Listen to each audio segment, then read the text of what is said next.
네, 오늘 하나님께서 우리에게 주신 말씀은 마태복음 5장 1절부터 6절까지 말씀 우리 같이 보겠습니다. 마태복음 5장 1절부터 6절까지 말씀 우리 같이 한 목소리로 읽겠습니다. 예수께서 무리를 보시고 산에 올라가 앉으시니 제자들이 나온지라 입을 열어 가르쳐 이르시되 심령이 가난한 자는 복이 있나니 천국이 그들의 것이며 애통하는 자는 복이 있나니 그들이 위로를 받을 것이며 온유한 자는 복이 있나니 그들이 땅을 기업으로 받을 것이며 의에 줄이고 목마른 자는 복이 있나니 그들이 배부를 것이며 아멘. 할렐루야. 말씀 가운데 귀한 은혜가 저와 여러분의 있기를 소망합니다. 오늘 또 팔복에 관해서 이야기하는데요, 애통하는 자는 복이 있나니 그들이 위로를 받을 것이며 라는 이 복에 관해서 잠깐 나누겠습니다. 애통하는 자들은 어떤 자입니까? 어떤 사람이 애통하는 자라고 말할 수 있을까요? 눈물이 있는 사람이 애통하는 사람입니다. 우는 사람이 애통한 자들의 모습인 것이죠. 마음이 아프고 고통스러운 사람은 늘 눈에서 눈물이 나옵니다. 근데 이 눈물은 믿는 자들의 표지와도 같습니다. 지금 이제 현대교회의 참 병폐 중에 하나가 뭐냐면 우는 사람들이 적어요. 기도하면서도 그렇고 말씀 들을 때도 그렇고 예배할 때도 그렇고 하나님께 받은 은혜와 감동과 감격을 잃어버렸습니다. 구원의 감격과 구원의 기쁨을 잃어버렸습니다. 그러다 보니까 눈에 눈물이 없는 거예요. 우리가 몇십 년 전만 해도 90년대까지만 해도 막 붕괴 많이 하면서 얼마나 울면서 기도했습니까?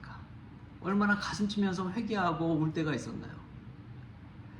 가정과 자녀들을 놓고 기도할 때도 눈물이 마르지 않는 그런 삶을 살았지요. 찰스 스펄전 목사님이 그런 말을 했지요.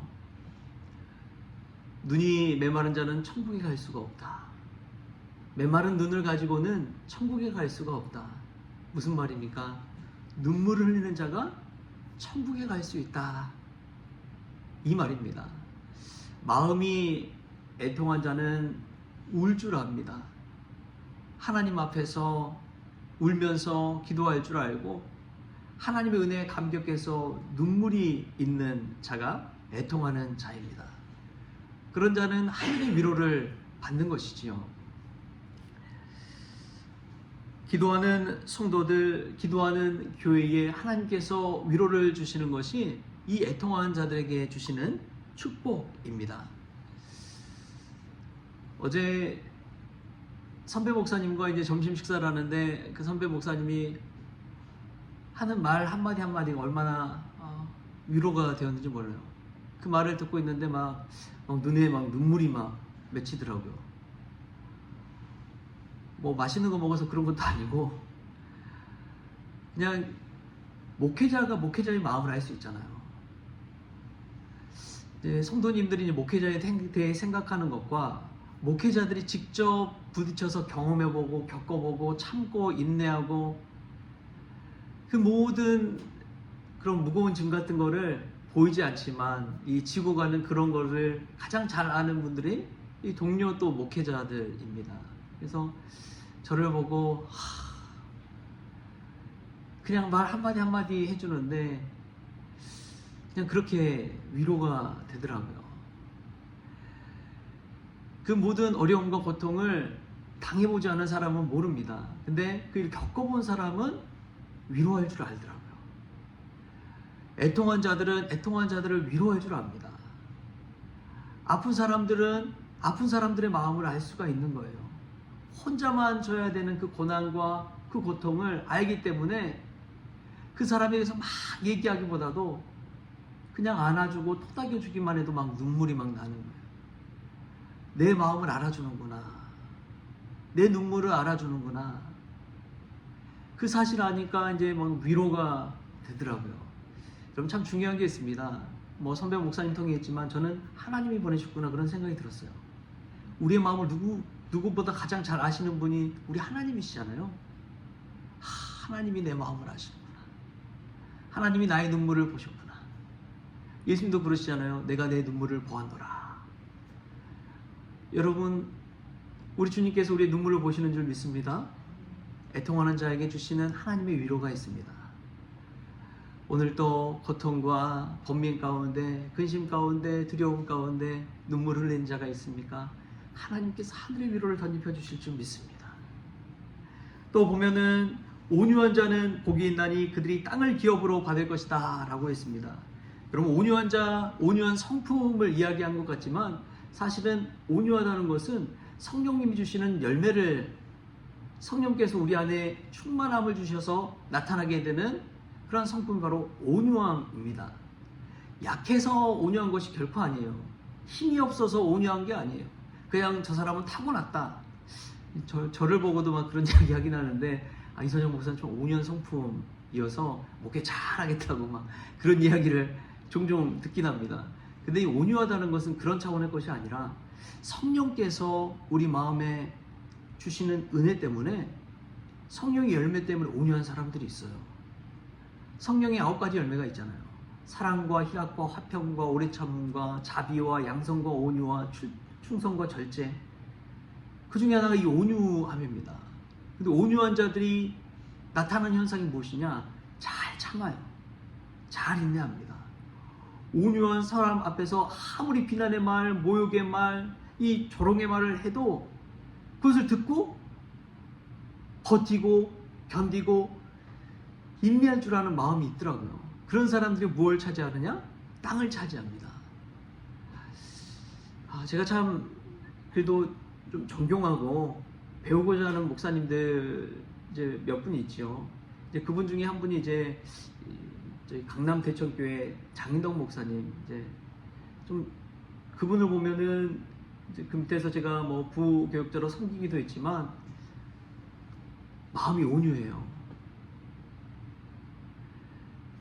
그 땅에서 건축을 하는데 옆에 이웃 건물에서 얼마나 민원을 넣고 공사가 중지되고, 여러분 얼마나 속상해요.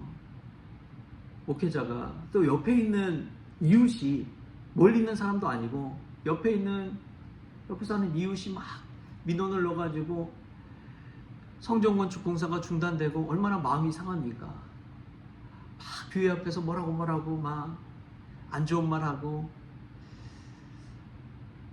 목사님이 기도하면서 참는 거예요. 근데 지금 가서 보니까 모든 건축이 다 끝나고 보니까, 야, 정말 잘하셨다. 근데 놀라운 것은 그 강남 대천교회 장 목사님 첫 담임 목회한 곳에서 39살에 담임 목회 이제 그쪽에서 시작했는데, 지금까지 그냥 한결같이 그곳에서 이 교회 공사는 다 하고 성전 건축까지 다 하고 지금 그렇게 거의 20년 가까이 된 것 같아요.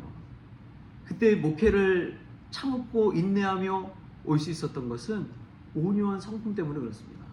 성령께서 주신 온유한 마음이 있었기 때문에 얼마나 많은 시련과 고통이 있었겠어요. 말 못할 일들이 있었겠어요. 그래서 참고 인내하며 온유한 성품 때문에 그 자리까지 가게 된 것이죠. 그것을 볼 때 정말 그렇구나. 온유한 자에게 주시는 것이 땅을 기업으로 받는 것이구나. 온유하고 참고 인내하는 자에게 주시는 것이 땅의 복이구나. 우리에게도 성령의 아름다운 열매 온유함이 있어서 땅을 기업으로 받을 수 있기를 축복합니다. 어떤 분은 땅을 기업으로 받는다고 하니까 부동산 얘기를 그렇게 막 하시는 분들이 계세요. 하나님 저에게도 땅을 주셔서 주변이 개발되게 하셔서 이런 축복 누리게 해주십시오. 뭐 이런 또 기도하시는 분들이 없지 않아 있습니다. 그런데 그런 것보다요, 우리가 땅을 기업으로 받는다는 것은 이 땅 가운데 땅이 아니라 천국의 땅인 줄 믿습니다.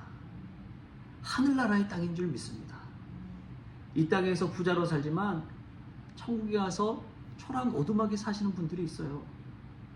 근데 이 땅에서는 참 힘들고 어렵게 살지만 하나님 나라를 위해서, 주님을 위해서 영광스러운 인생을 살면 천국에서 의리의리한 저택에서 살게 되는 줄 믿습니다. 그럼 그것이 믿음이에요. 어디에 집을 짓겠습니까?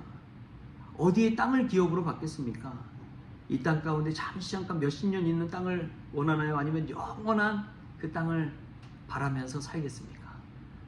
우리가 하늘의 저택을 갖는 그런 온유한 성품의 소유자들이 다 됐으면 좋겠습니다. 또 마지막으로 보면은 의에 줄이고 목마른 자는 복이 있나니 그들이 배부를 것이요. 배부름의 축복에 관해서 이야기하고 있습니다. 근데 진정한 배부름은요, 맛있는 음식 먹고 배부른 그런 것이 아니에요. 의에 줄이고 목마른 사람들이 얻는 축복이 있습니다. 의에 줄이고 목마른 사람들을 보면요, 투지가 있어요. 갈망이 있습니다. 갈급한 사람들을 보면은 열심이 있어요. 열정이 있습니다. 그들을 보면 눈빛이 달라요. 이제 우리 한국교회가 왜 예전처럼 부흥하고 성장하고 열정을 잃어버렸느냐? 너무 배불러 버렸어요. 너무 많은 물질적인 축복을 받다 보니까 이제 마음의 갈망을 잃어버렸어요. 마음의 열정을 잃어버렸어요. 성공한 책을 보니까 이런 이야기가 나오더라고요. 성공한 사람들은 나중에 그 성공한 것 때문에 실패의 계기가 된다. 아니, 성공했으면 성공한 거지 왜 그게 실패의 계기가 되나? 근데 그 책에 보니까 퓨처 셀프라는 책에 보니까 그런 이야기를 해요. 처음에 목표를 잡고 열정을 가지고 명확함을 가지고 그 목표를 이루기 위해서 달려갔다는 거예요.